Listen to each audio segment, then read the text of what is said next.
Өлкөдө COVID-19 вирусунун эң жогорку көрсөткүчү кайрадан жаңыланды. Бүгүнкү күнгө карата жаңы 526 учур катталды. Бул тууралуу коомдук саламаттык сактоо башкармалыгынын жетекчиси Айнура Ахматова бүгүнкү брифинг учурунда билдирди. Жаңы учурлардын ичинен Бишкек шаарында 211, Чүй облусу 231, Ош шаары 19, Ош облусу 6, Нарын облусу 3, Жалал Абад облусу 27, Талас облусу 1, Баткен облусу 18, Ысык көл облусу 10. Жаңы катталган учурдун ичинен сырттан келгендер 7, тастыкталган учурлар менен байланышта болгондор 519 адам.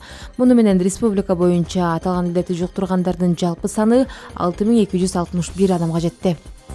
Ошол эле учурда өткөн сутка ичинде 4 бейтап COVID-19 инфекциясынан каза болду. Кыргыз-түрк достук ооруканасында 71 жаштагы эркек киши, Ноокат аймактык ооруканасында 70 жаштагы эркек киши, Кочкор аймактык ооруканасында 69 жаштагы аял киши жана 56 жаштагы эркек киши көз жумду. Муну менен илдеттен каза тапкандардын жалпы саны 66 кишини түздү.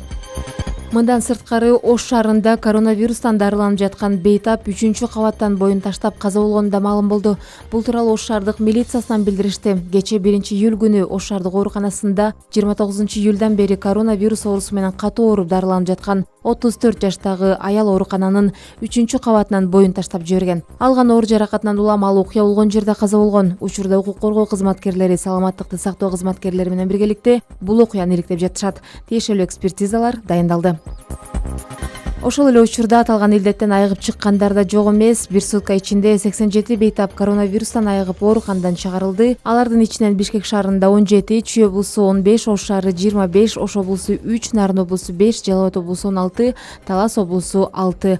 Ал эми республика боюнча жалпы айыгып чыккандардын саны муну менен 2530га жетти.